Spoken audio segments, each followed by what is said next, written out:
दोस्तों, आज की हमारी कहानी है चिंता चिता के समान है। एक बहुत ही पहुंचे हुए संत थे। आसपास के गांव में संत के अनुयायी रहते थे। उन्हीं अनुयायियों में से संत का एक प्रिय शिष्य था नंद। नंद स्वभाव से बहुत ही भोला और साधारण व्यक्ति था। नंद हमेशा भगवान की भक्ति में डूबा रहता।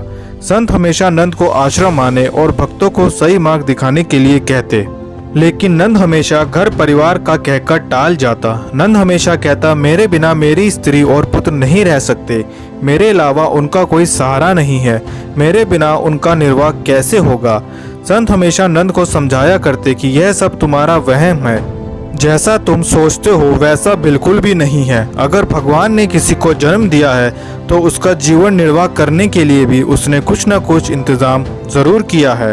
तुम व्यर्थ की चिंता करते हो। एक दिन जब संत नंद के पास सत्संग के लिए गया तो संत ने फिर नंद को वही बात समझाई और कहा कि अगर तुम्हें देखना है तो तुम परीक्षा करके देख सकते हो। नंद मान गया। संत ने नंद को प्राणायाम के द्वारा सांस रोकने की कला सिखा दी। कुछ दिनों बाद जब नंद परिवार साथ नदी में नहाने गया तो वह सांस रोककर नदी की दूसरी ओर निकलकर जंगल में छुप गया और संत के आश्रम पहुंच गया। उधर नंद के परिवार वालों ने नंद को बहुत ढूंढा, लेकिन नंद नदी में कहीं नहीं मिला। नंद के परिवार वालों ने यह सोचा कि नंद नदी में डूबकर दूर बह गया होगा। पूरे गांव में शोक की लहर दौड़ पड़ी। नंद को जानने पहचानने वाले लोगों का नंद के घर पर तांता लग गया।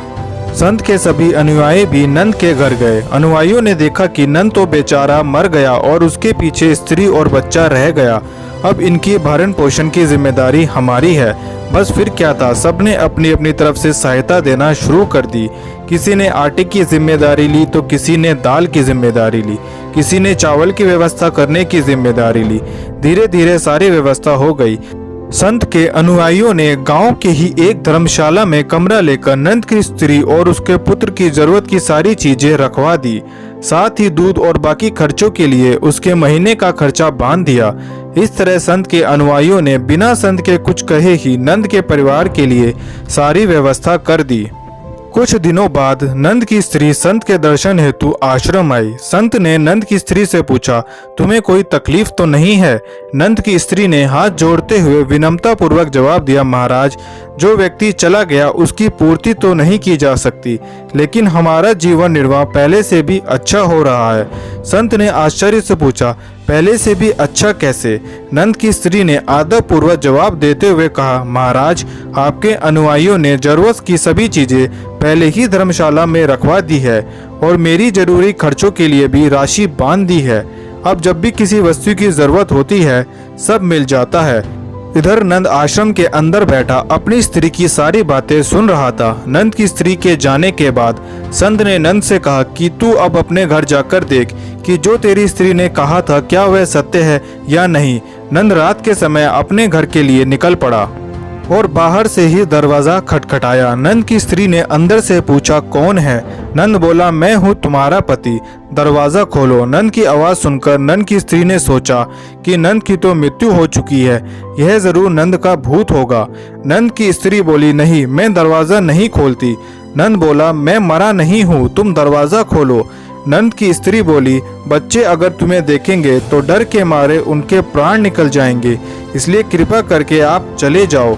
नंद बोला, लेकिन मेरे बिना तुम्हारा काम कैसे चलेगा? स्त्री बोली, संत के अनुयायियों की कृपा से पहले से भी बढ़िया काम चल रहा है, आप चिंता मत करो, बस आप कृपा करके यहाँ से चले जाओ। नंद बोला, तुम्हें कोई दुख तो नहीं? स्त्री बोली, अभी तो बस यही दुख है कि आप आ गए हैं, बस आप ना आए तो फिर कोई दुख नहीं, कृपा करके आप मत आइए। दोस्तों, इस कहानी से हमें यह शिक्षा मिलती है कि व्यर्थ की चिंता केवल बीमारियों का घर है। हमें व्यर्थ की चिंता छोड़कर जिंदगी में हमेशा आगे बढ़ता रहना चाहिए। दोस्तों, अगर आपको हमारी ये कहानी पसंद आई तो वीडियो को लाइक करें और चैनल को सब्सक्राइब करें।